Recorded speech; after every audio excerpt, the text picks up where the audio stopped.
Bonjour et bienvenue dans cette nouvelle vidéo. Nous allons étudier aujourd'hui le théorème des valeurs intermédiaires et son corollaire. Donc pour ce faire, on va supposer qu'on a une fonction f continue sur l'intervalle 1, 5. Et f de 1 est égal à 2, puis f de 5 est égal à 4. Donc on va tout d'abord se focaliser sur le mot continu, qui est une condition nécessaire pour que le théorème des valeurs intermédiaires soit applicable. Qu'est-ce que ça veut dire finalement une fonction continue? Donc une fonction continue est une fonction pour laquelle on peut tracer sa courbe sans lever le stylo. Je vais vous donner quelques exemples rapides.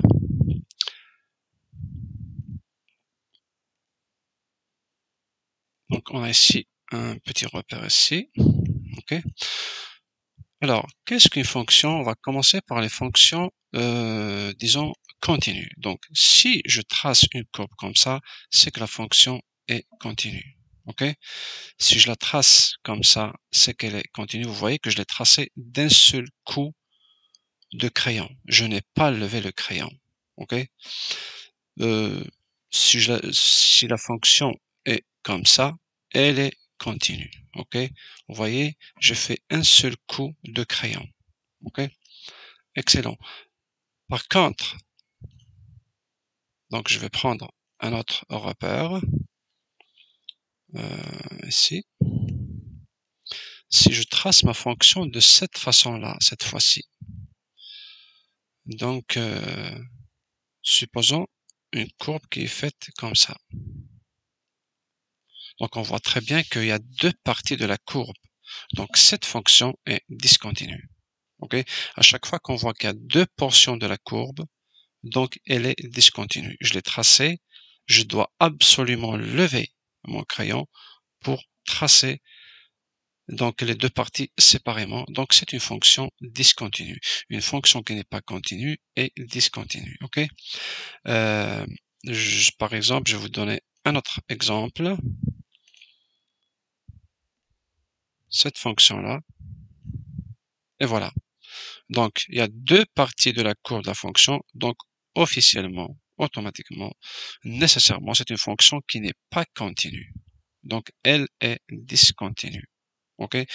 Et je veux que vous sachiez aussi que si une fonction n'est pas définie en un point, comme cette fonction-là, on voit qu'elle n'est pas définie à x est égal à 0. Vous voyez que x est égal à 0 est une asymptote verticale. Là, on entre dans un autre sujet. Donc, si une fonction n'est pas définie en un point, donc nécessairement, forcément, elle n'est pas continue en ce point. Donc, quand on parle aussi de continuité, on peut parler de continuité sur un intervalle ou de continuité en un point. Ok? Très bien. Donc, on revient à peu près à notre sujet. On va effacer tout ceci. Donc, on a dit que la première condition pour que le théorème des valeurs intermédiaires soit applicable, il faut que notre fonction soit continue. Pourquoi? Alors, il faut qu'il soit continu pour que notre fonction puisse prendre toutes les valeurs, ok, entre 2 et 4 dans cet exemple-là. Il faut que et on veut qu'elle soit continue pour qu'elle puisse prendre toutes les valeurs entre 2 et 4. En d'autres termes, on veut qu'elle prenne toutes les valeurs intermédiaires entre 2 et 4, d'où le nom du théorème. Elle peut parfois descendre plus bas que 2, elle peut même monter au-delà de 4, mais toutes les valeurs entre 2 et 4, notre fonction doit les prendre au moins une seule fois. Regardez par exemple ici, si on prend la valeur 2,5 qui est entre 2 et 4, si on trace donc la droite ici d'équation y est égal à 2,5, on voit qu'elle coupe notre courbe à 3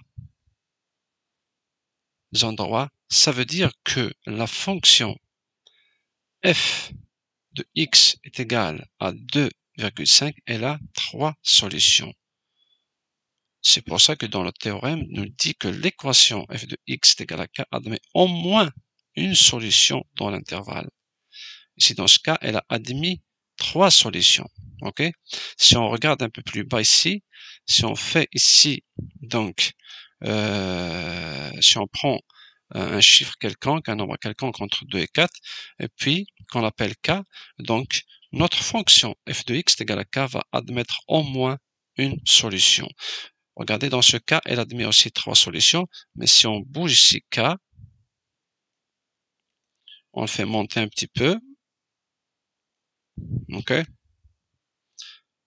Elle admet une solution. Mais dans tous les cas, elle va admettre au minimum une solution. Et finalement, c'est ça le théorème des valeurs intermédiaires. Ok? Le théorème des valeurs intermédiaires. Donc, on va le généraliser. Au lieu de mettre comme avant ici 1 et 5, 2 et 4, on va mettre A et B, puis f de A et f de B. Donc, on a ici la courbe de notre fonction qui est CF. C'est quoi l'énoncé finalement des théorèmes des valeurs intermédiaires? Il dit que si on a une fonction f continue sur un intervalle AB, ok, eh bien, il dit pour tout cas compris entre f de A et f de B, n'importe quel nombre ici compris entre f de A et f de B, qu'on a appelé k, eh bien, l'équation f de x est égale à k admet au moins une solution dans l'intervalle AB. Un dernier point ici, ce que vous devez comprendre aussi, c'est que, imaginez qu'on a une fonction qui discontinue ici, puis qu'on choisit notre k qui a cette valeur-là. Donc, on voit très bien que la droite, là, f de x est égal à k, ne coupe pas la courbe de notre fonction. Pourquoi? Parce qu'ici, il est discontinu. Donc, cette équation-là, f de x est égal à k, n'admet aucune solution, puisque la droite d'équation f de x est égal à k ne coupe pas la courbe de notre fonction. Fait que si donc cette courbe-là, cette démonstration démontre que si la fonction n'est pas continue, on ne peut pas appliquer le théorème des valeurs intermédiaires. Okay? D'où la nécessité de la fonction que la fonction soit absolument continue. Alors, maintenant, on arrive à un cas particulier, très fréquent dans les exercices. C'est ce cas-là que vous allez souvent rencontrer. C'est lorsque f de A et f de B sont de signes contraires. Par exemple, on passe d'un f de A qui est négatif à f de B qui est positif. Donc, vous l'avez donc forcément, la courbe va passer à un moment donné par l'axe des abscisses. Au moins une seule fois puisqu'elle est continue. Donc, qu'est-ce qu'on va déduire? On va déduire que si f de A et f de B sont de signes contraires, nécessairement la fonction f de x est égale à 0 admet au minimum une solution dans l'intervalle AB. C'est le cas le plus souvent que vous allez rencontrer dans les exercices. Dans ce cas, vous allez utiliser le théorème des valeurs intermédiaires pour démontrer par exemple que une équation a au moins une solution. C'est dans le cas où bien sûr la fonction est continue et que f de A et f de B sont de signes contraires. Donc, vous allez appliquer le théorème des valeurs intermédiaires pour déduire que cette équation a en minimum une solution dans l'intervalle AB. On arrive à un cas particulier du théorème des valeurs intermédiaires. C'est le cas où on veut que notre fonction ici f de x est égale à k n'admet pas plusieurs solutions, mais une unique solution. D'après vous, qu'est-ce qu'il faut exiger de la fonction? Donc, c'est très simple, il faut exiger que la fonction soit strictement croissante ou bien strictement décroissante, ce qu'on appelle strictement monotone. Donc, regardez, si notre fonction est strictement monotone, quelle que soit ici la valeur de k qu'on prend, elle a uniquement une et une seule solution. Ok? Quel que soit le k qu'on prend, la droite f de x est égale à k coupe notre courbe une et une seule fois. Ok? Donc avant, on avait ceci, on avait notre fonction, elle faisait ça, elle croît, elle décroît, elle croît. Donc à ce moment-là, si vous voyez ici, la droite f de x est égal à k coupe notre courbe plusieurs fois. Elle la coupe ici, elle la coupe ici, puis ici. D'accord? Donc, c'est clair et net que f de x est égal à k admet plusieurs solutions. Mais si on veut que notre fonction f de x est égal à k n'admette qu'une unique solution, d'après vous, qu'est-ce qu'il faut exiger? Eh bien, il faut que la fonction soit strictement monotone. Ça veut dire soit strictement croissante, soit strictement décroissante. À ce moment-là, la solution, donc la fonction f de x est égale à k n'admet qu'une seule et une seule solution dans l'intervalle AB.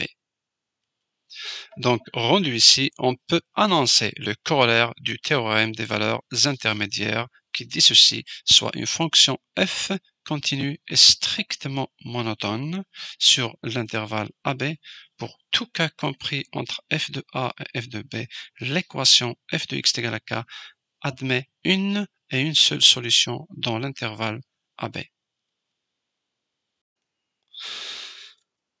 Donc, le dernier point à savoir, il faut que vous sachiez que le théorème des valeurs intermédiaires ainsi que son corollaire s'étendent à tout type d'intervalle.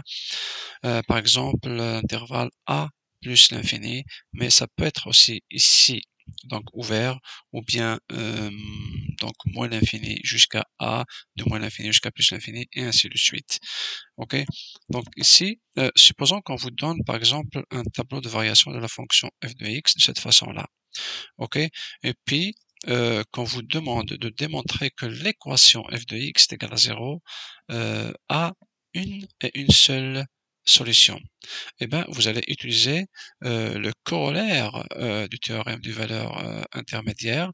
Vous allez dire, puisque f de x est continu en moins l'infini jusqu'à plus l'infini, puisqu'on voit ici la flèche, et elle est strictement croissante, excusez-moi, elle est strictement croissante dans ce même intervalle. Ok? Donc, forcément, pour la valeur ici 0, f de x est égal à 0, qui est comprise entre moins 5 et plus l'infini, puis la fonction change de signe, elle passe de moins l'infini, de moins 5, excusez-moi, jusqu'à plus l'infini, forcément, à un moment donné, elle va passer par la valeur 0 ici. Et elle va passer une et une seule fois d'après le corollaire du théorème des valeurs intermédiaires. Donc, vous pouvez utiliser ce théorème-là, le corollaire du théorème des valeurs intermédiaires pour démontrer que la fonction f de x est égale à 0 n'a qu'une unique solution. OK? Qu'on va par exemple appeler alpha. Donc, c'est l'une des applications du corollaire du théorème des valeurs intermédiaires. La vidéo est maintenant terminée. Je vous retrouve dans de prochaines vidéos. J'espère que vous avez bien aimé. Si c'est le cas, n'hésitez pas bien sûr à vous abonner et puis à liker.